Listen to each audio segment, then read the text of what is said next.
我们再次欢迎同学们回到撒母耳记上的课程。我们已经开始讲到大卫的逃亡。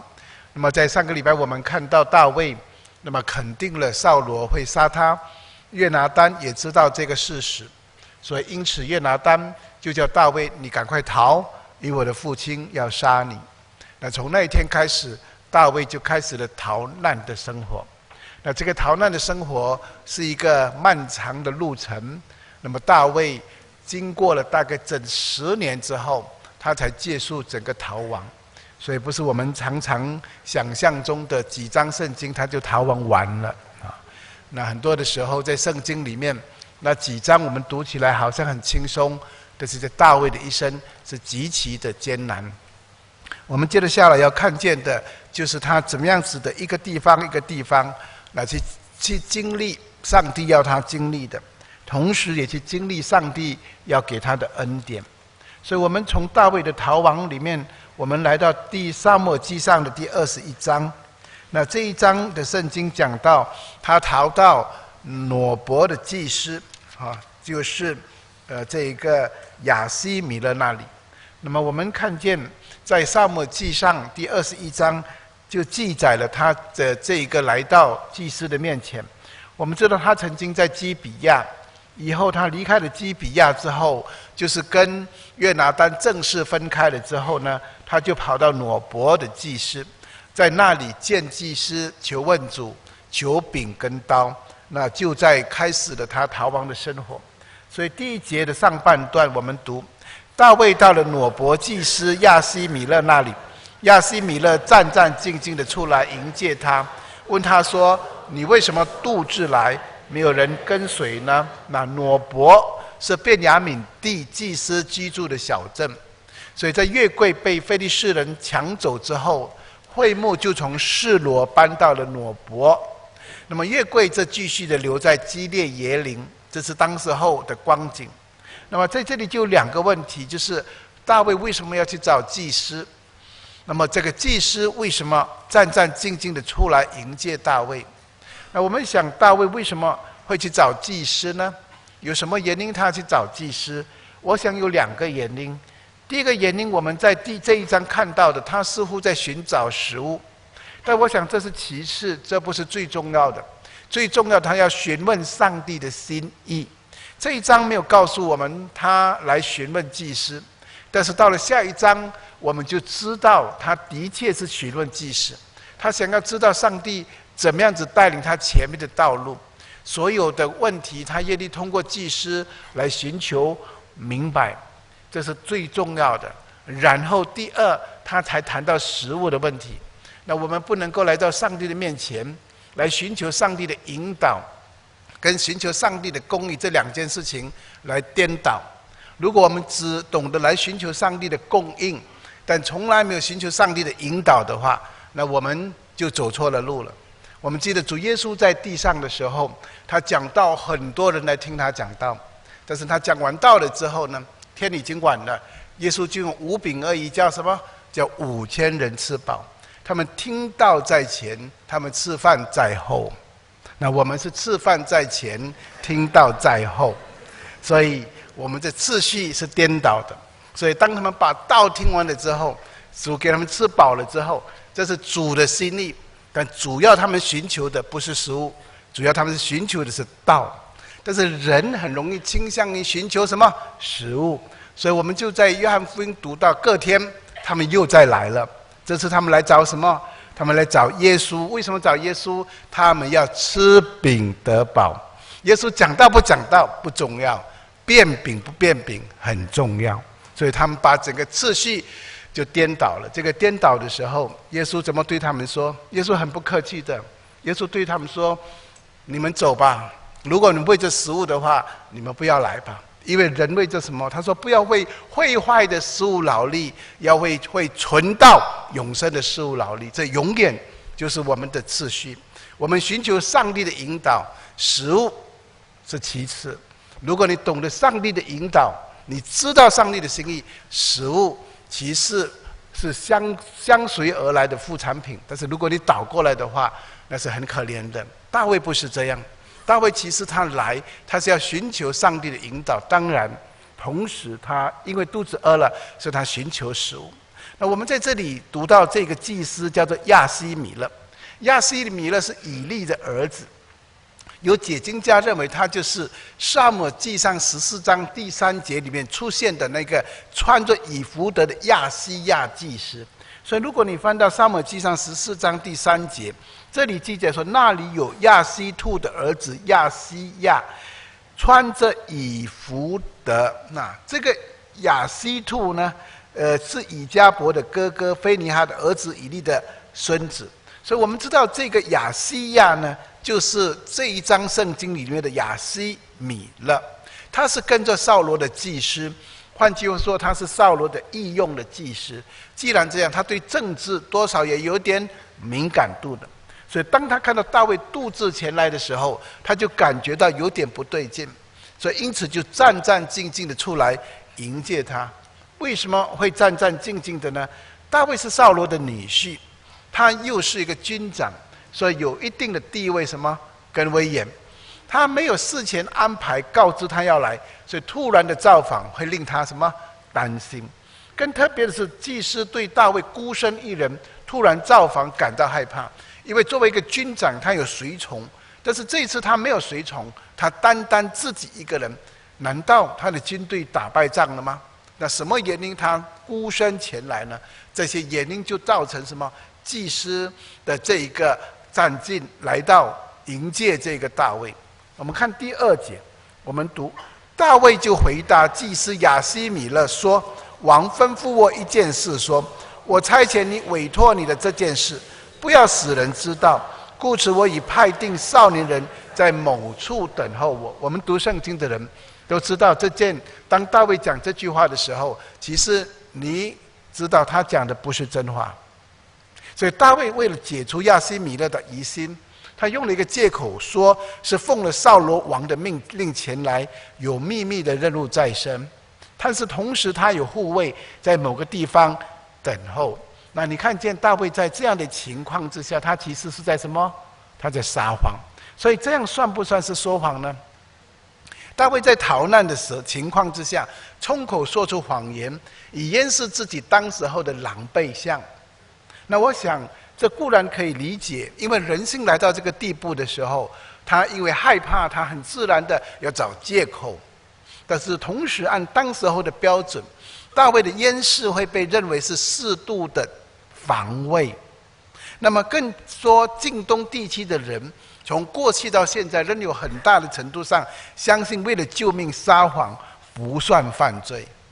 你看读到约书亚记第9章第3到18节提到基遍人，他们就曾经用说谎的策略来保存他们的命。所以因此很多人都这样子的认为这种谎是没有关系的。你以为呢？我讲到这里的时候，可能你也赞同啊，说谎无妨。所以经常有人就说撒一下白谎无所谓，又不会害人。为什么用白不用黑谎？那白的意思就是表示没有伤害人，所以为了保护自己，编一下故事又何妨？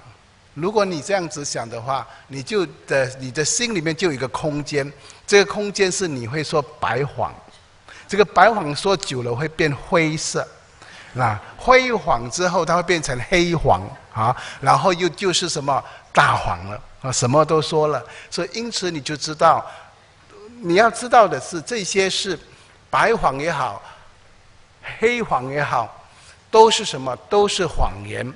但是如果我们知道以后亚西米勒跟整个挪伯城都因为大卫的白谎而被扫罗屠城的话，可能对白谎会有更深的认识了，不一定是没有伤害的。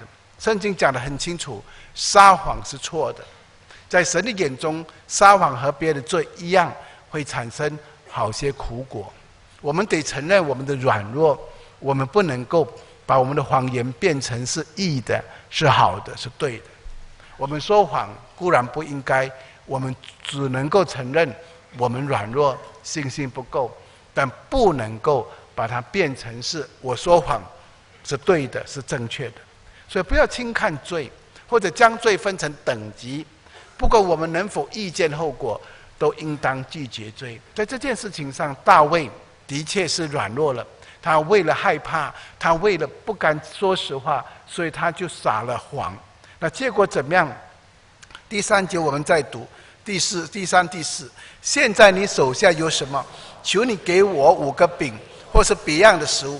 祭司对大卫说：我手下没有寻常的饼，只有圣饼。若少年人没有亲近妇人，才可以给。那大卫在这个时候就求食物了。或许在基比亚的田野等候约拿单传信息的时候，大卫已经没有进食了，所以已经一段时间他没有吃东西。所以现在当他跑到这个亚西米勒这里来的时候，就饿得发昏了，所以他才会如此求问。他要求什么？你在这里有什么饼可以给我吃呢？那么祭司回答说：我们这里呢只有圣饼，那或者陈设饼，我们这里没有披萨啊，我们这里只有祭司用的陈设饼。那什么是陈设饼呢？陈设饼就是放在圣所内的陈设饼座上的12个饼。我们在圣所里面有3样东西，一个是香坛，一个是金灯台，一个是陈设饼的桌子，上面有12个这个陈设饼，每一边6个，所以这个陈设饼就是按照利未记所记载的。当我们读利未记24章第5、第9节，圣经说你要起细面，烤成12个饼，每饼用面依法2/10，要把饼摆列成2行，每行6个，在耶和华面前金的桌子上，就是陈设饼。又要把净乳香放在每行饼上，作为纪念，就是作为火祭献给耶和华。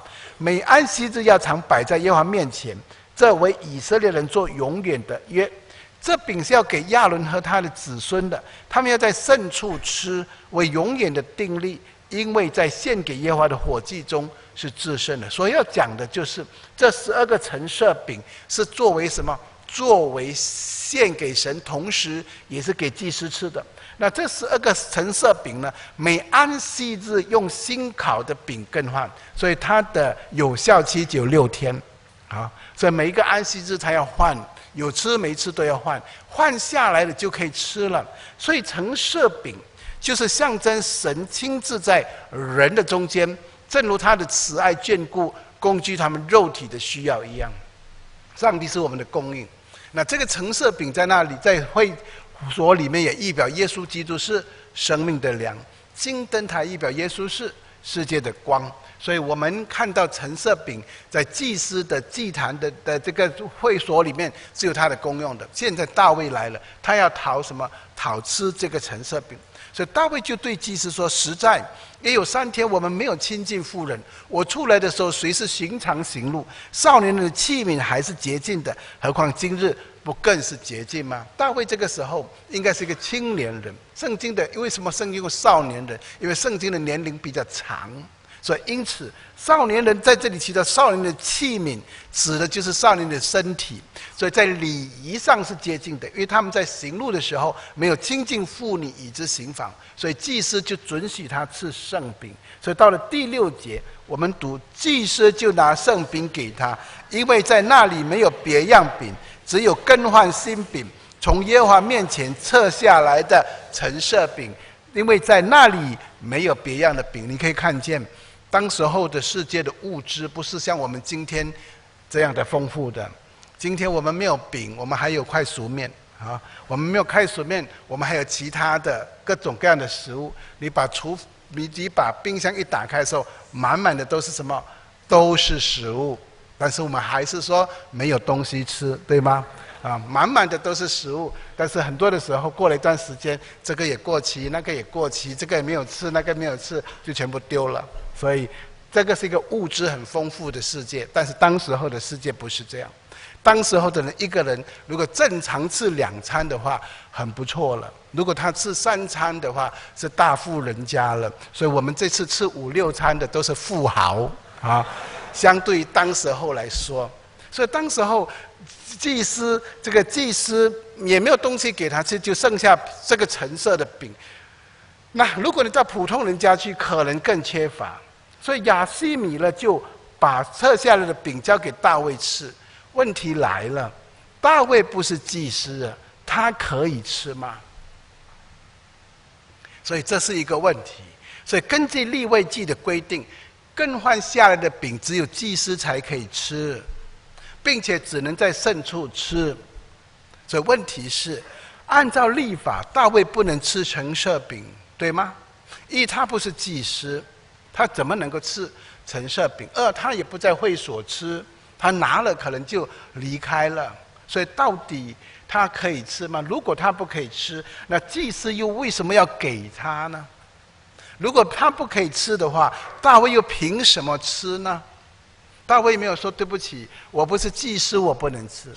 祭司没有说对不起，我不给你。所以为什么祭司要给他？难道这个祭司不知道利未记的记载吗？他知道，他也知道这个只有祭司能够吃，但是他只问他一个条件而已：你在礼仪上洁净吗？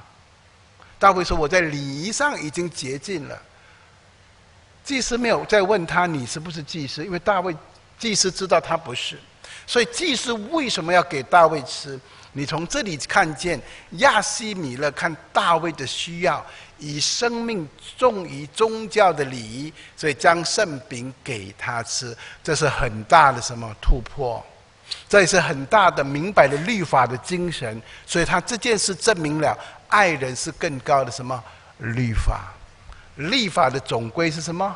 总纲是什么？爱。所以因此你可以了解这个亚西米勒，他的确很明白，他比几千年以后的法利赛人更清楚明白。所以他说：固然你不可以吃，但现在是救命啊！你就快要饿死了，如果你不吃的话，你怎么活下去？所以他就要照样把饼给他。那许多个世纪以后，主耶稣就引述这件事情，说明履行上帝的律法不可以没有同情心，特别针对法利赛人，他做了教导。在马太福音12章1到4节，我们都读过的。这里提到，那时耶稣在安息日从麦地经过，他的门徒饿了，就掐起麦穗来吃了。法利赛人看见，就对耶稣说：“看哪，你的门徒做了安息日不可做的事情。安息日你不能够用手什么来搓麦穗来吃。安息日你的手不能够什么，不能够有动作。现在你们竟然吃了。”耶稣对他说：“经上记着大卫和跟从他的人饥饿之时所做的事，你们没有念过吗？”所以耶稣记得，耶稣用这个问题问回法利赛人：为什么当时候祭司要给大卫吃呢？你们没有念过吗？第4节，他怎么进了上帝的殿，吃了陈设饼？这饼不是他和跟从他的人可以吃得的，唯独祭司什么才可以吃的。所以耶稣说，如果他不可以吃，他为什么吃呢？就表示在律法以外还有什么有更重要的，那就是爱超越了律法。所以耶稣用大卫的例子来说明，虽然律法规定不能，但是如果救命而违反是可以的。教导人不能死守宗教规条什么而害人的命。所以救命跟行善乃是神更大的律法。当时候的法利赛人他们不懂，他们死守框框。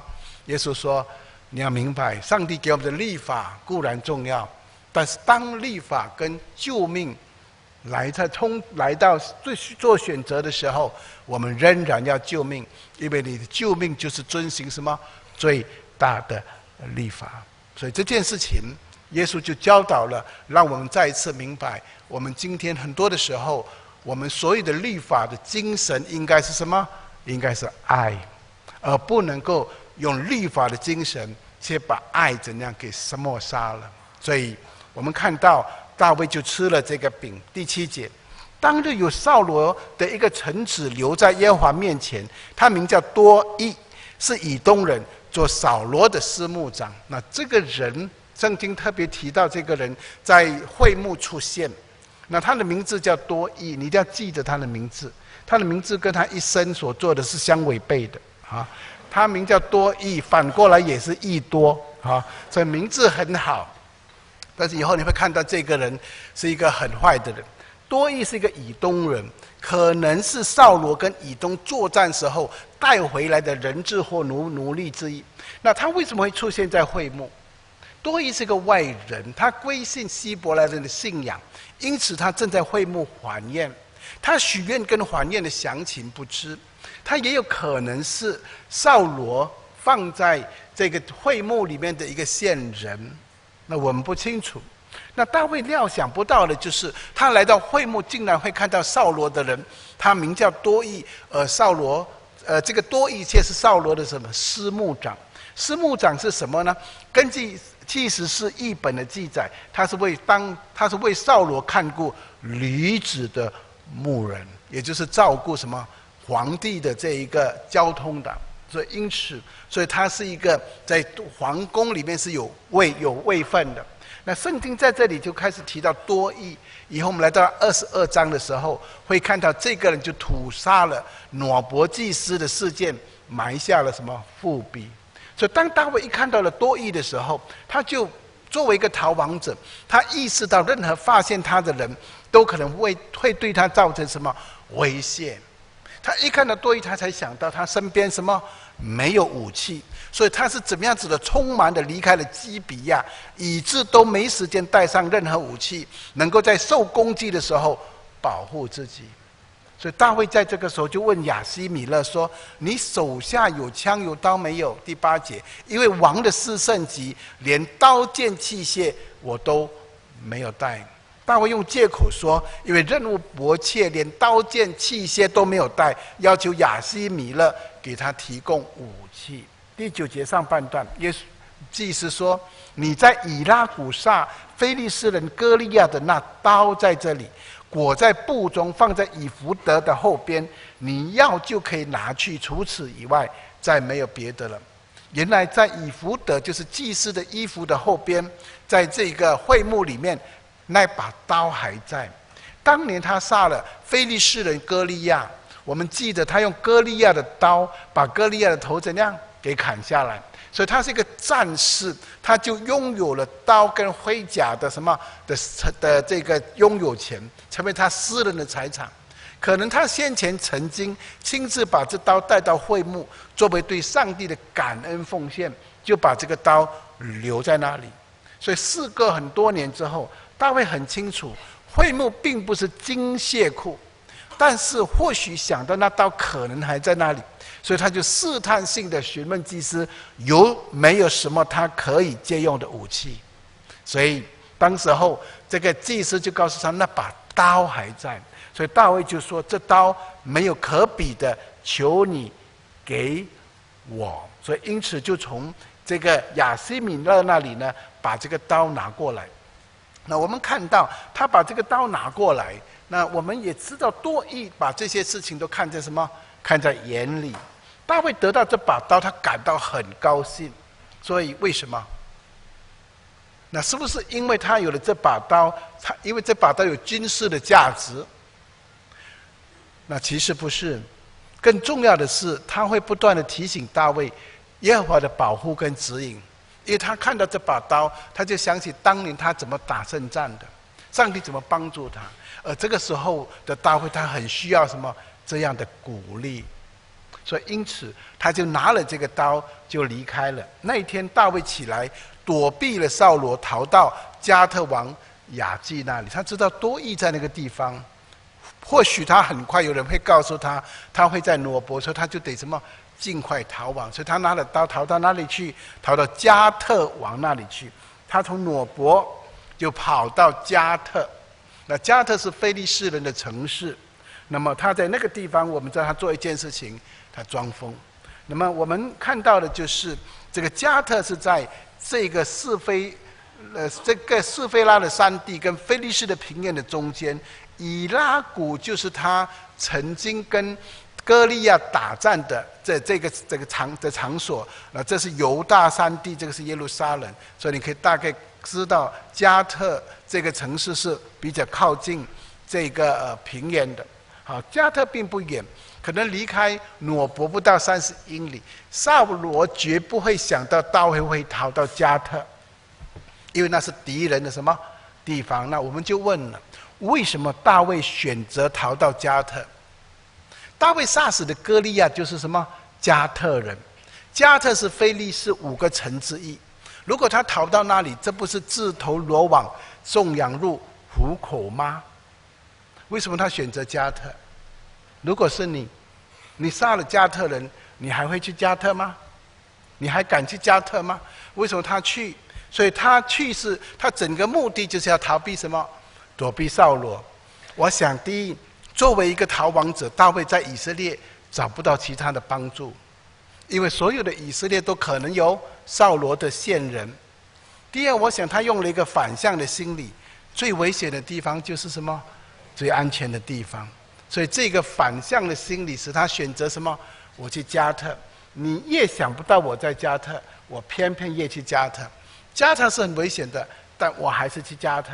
所以第三个可能性，投奔敌人的阵营，敌方很乐意把投奔者的叛变视为什么？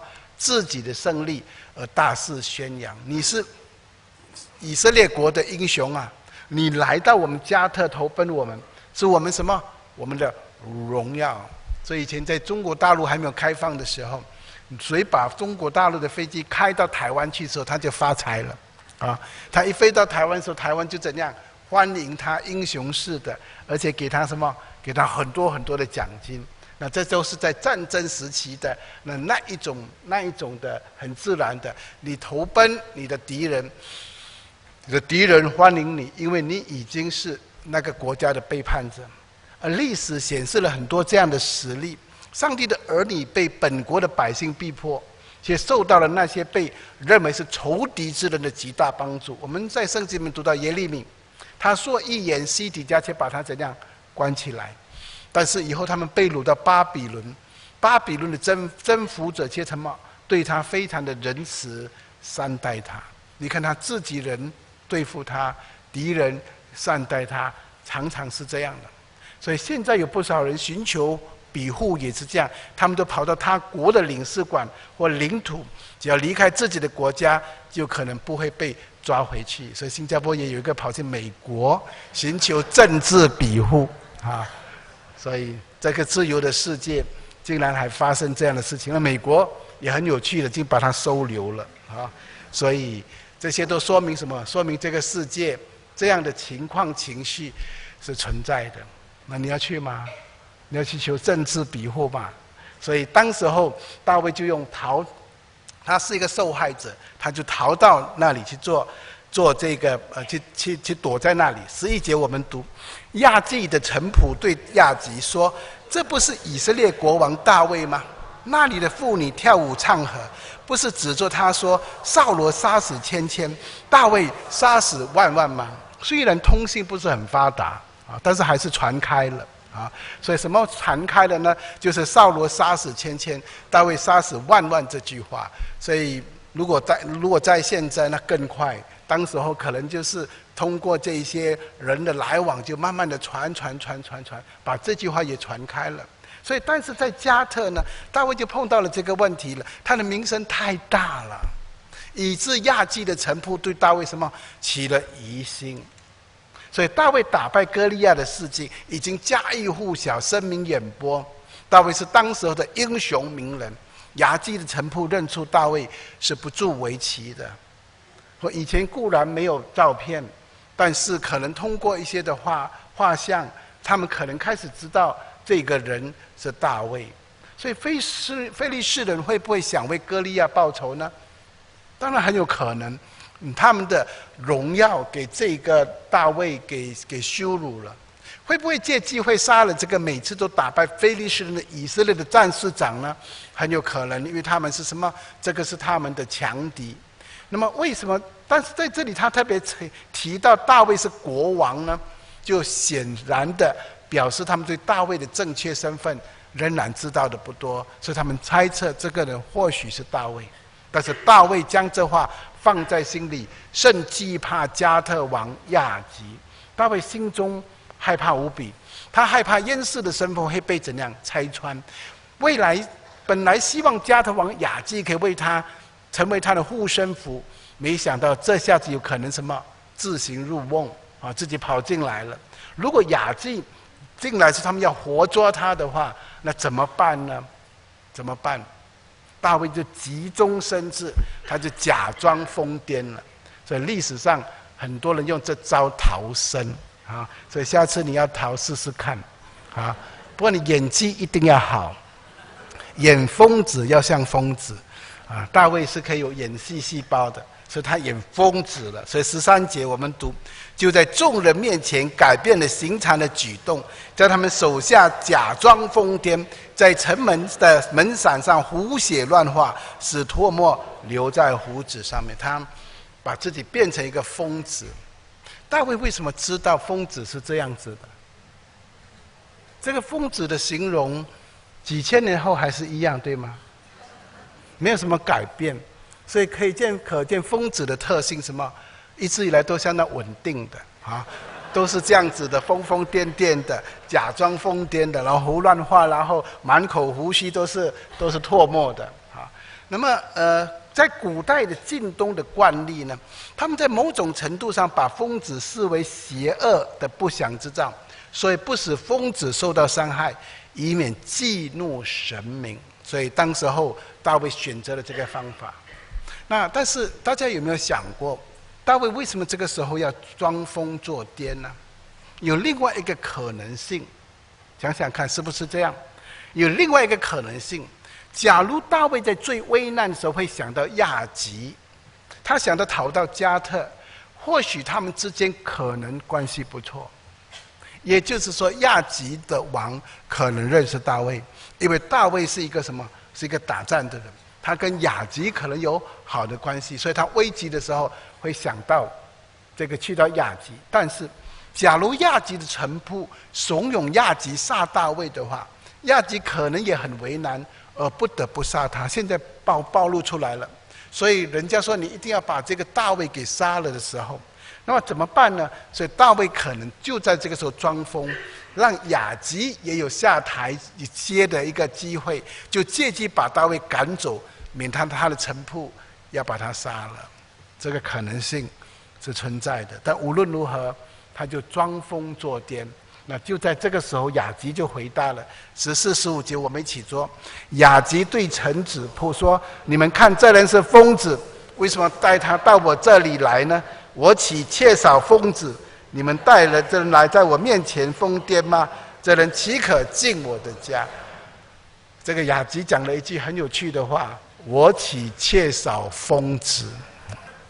我们今天是缺人才，不缺疯子啊！疯子很多。到这个亚吉说：“我们这里啊，枭郎紧追哈，疯子很多，这个疯子到处有。你们看这个人哪里是一个英雄？不过是一个疯子罢了。所以一来就封住臣仆的口，二来就放大卫一条生路。所以这些都是可能的。所以整个事件，那大卫就在装疯作癫的时候逃离什么？逃离加特了。那撒母耳记上我们记载大卫的逃亡。我们看着大卫好像一个丧家狗这样被人赶逐，东闯西奔。他可以来到最低的，就是什么？装疯作癫。那想想看，这个在高位的曾经是扫罗的女婿，来到这个时候就要装疯作癫，他的心态会是怎样？大卫的心中或者充满疑问：为什么上帝允许他成为一个被放逐的人呢？上帝允许他这一天还是王的女婿，但是第二天就成了一个为饼来祈求的人，这是怎么样的一个遭遇？在那种艰难的环境中，他的内心世界是怎样的？我们就只有透过他的祷告跟诗篇里才能够窥见了。你想，如果像大卫这样来到这个时候需要装疯作癫，以后他逃开的时候，他会写出怎么样的诗篇呢？你又会写出怎么样的诗呢？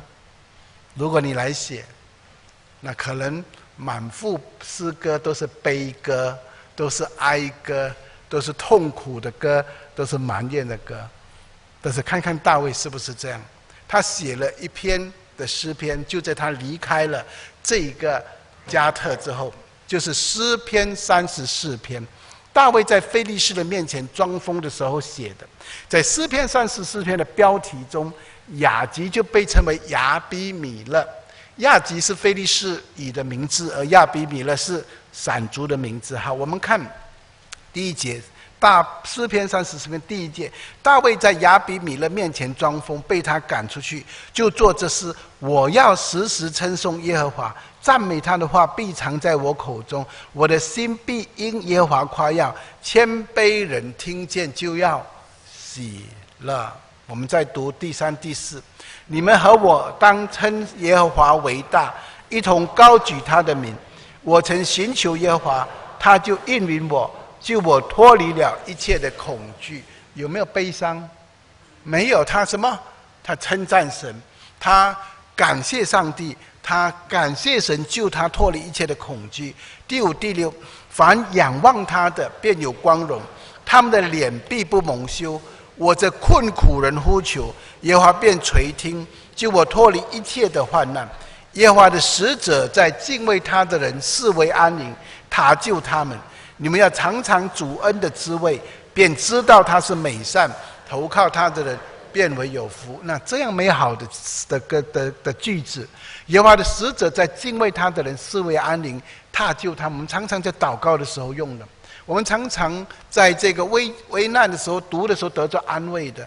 我们怎么会想到他却是在亚基王的面前装疯作癫之后写下的呢？他更提到你们要尝尝主恩的滋味，便知道他是美善，投靠他的人有福了。所以你看见环境有没有使到他的心变得更加脆弱？没有，他仍然依靠上帝，仰望上帝。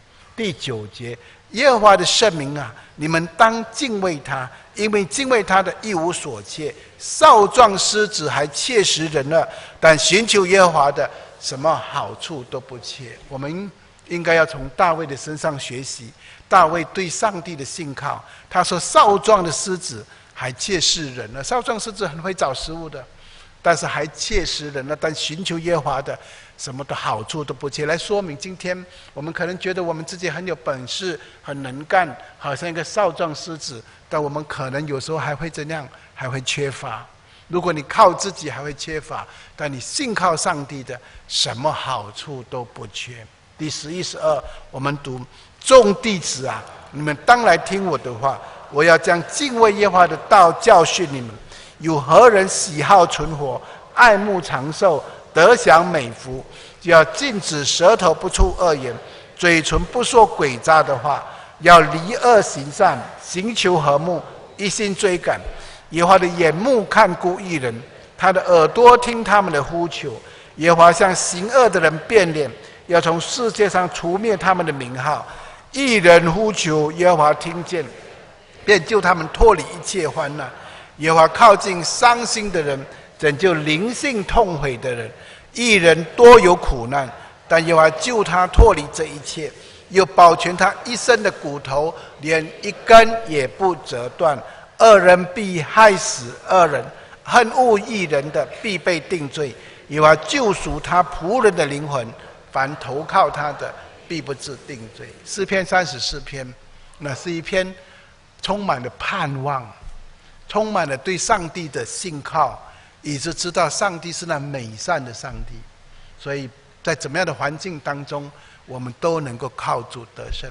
所以诗篇34篇，我们可以经常读的时候想到大卫在最低谷的时候，但是他的神仍然是他的依靠。所以大卫既然心里充满对上帝的颂赞与感谢，上帝又怎么会弃大卫而不顾呢？这是大卫人生里面比较多苦难的一段日子。所以为了逃避扫罗的追杀，大卫先到挪伯祭司亚西米勒那里，再到非利士的加特王亚基那里躲避。那我们看他是不是很冤枉呢？他没有做错什么，他全心全力的为以色列人征战，他尽心尽意的服侍扫罗，却换来怀疑、记恨和追杀，甚至有家归不得。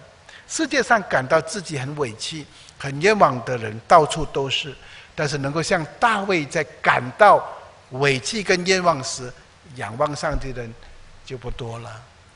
当你受委屈的时候，你怎样？你来到上帝的面前仰望神吗？还是你下定决心，我一定要报复今此报仇，一生未晚不是10年未晚，我一定要追讨。我是不是在这样的冤屈当中，有时候埋怨上帝，有时候憎恨上帝呢？所以你可以看见大卫，他完全没有这样的心。那扫罗做王登基很顺利，对吗？但是大卫随被膏，却要走一条很崎岖的路。当我们在看到大卫如此艰苦的逃难时候，你能够揣测一二，上帝有什么用意吗？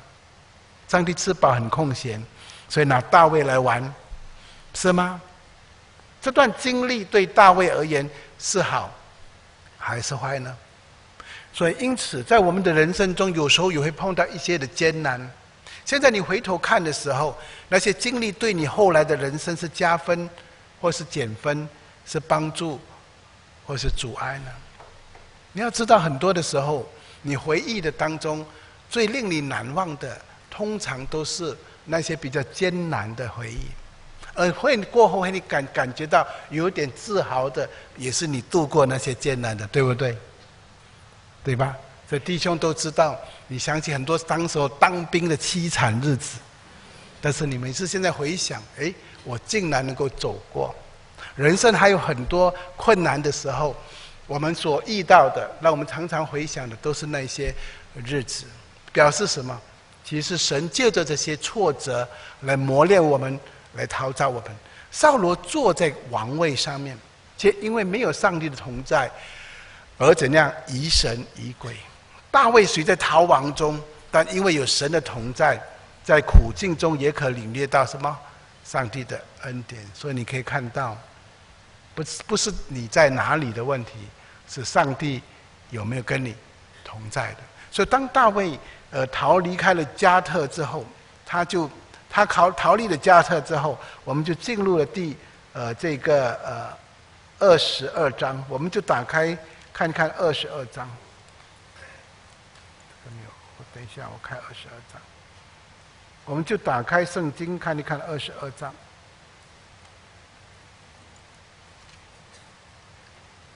然后我们就打开，先读从圣经来读22章。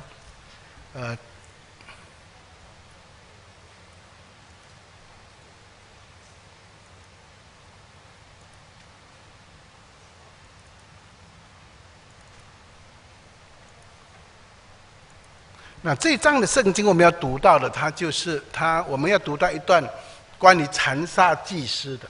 大卫离开了加特之后，就逃到离开加特大概16公里的一个地方叫做亚杜兰洞。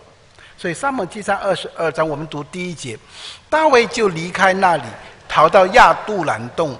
他的弟兄和他父亲的全家听见了，都下到他那里去。好，我们先看的就是他离开了挪伯，跑到加特，然后又从加特回到什么？回到亚杜兰。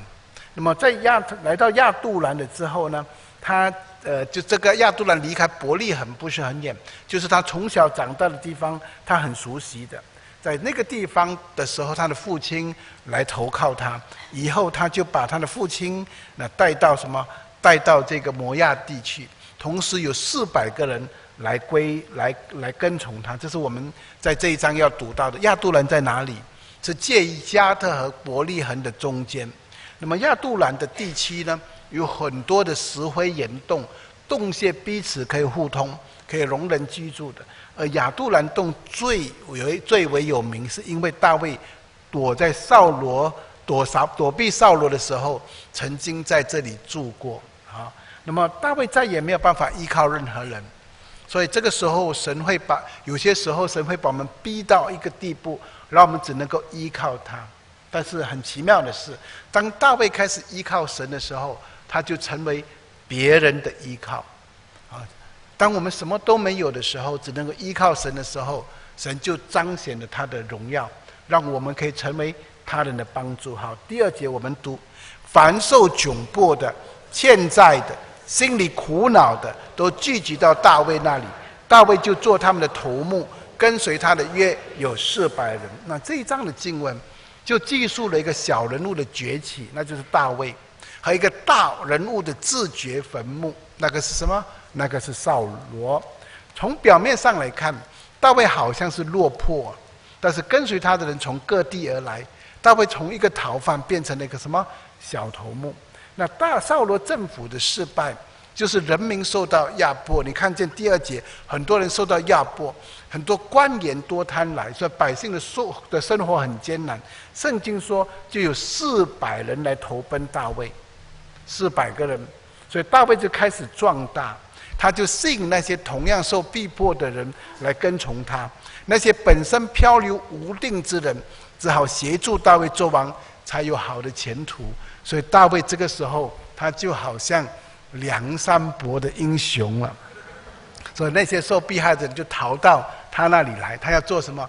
他就做梁山伯的寨主啊。那大卫要统领一般人，你要知道，把纯良的人士组成军队是很不容易的，但是要把跟随大卫的这帮人组成大军呢，需要更大的领导才能。所以他有一个挑战，怎么样转化这些愤世嫉俗的人成为将才，而不是一群乌合之众。这个是他的很大的考验。这些人都是什么？世上不幸的人，这些人都是心中愁苦的人，这些人都是欠债的人，他们对整个世界有很多的不满。他来到大卫那里，大卫要怎么样帮助他？这些人来到你这里，你怎么帮助他？这个世界就有这样的人。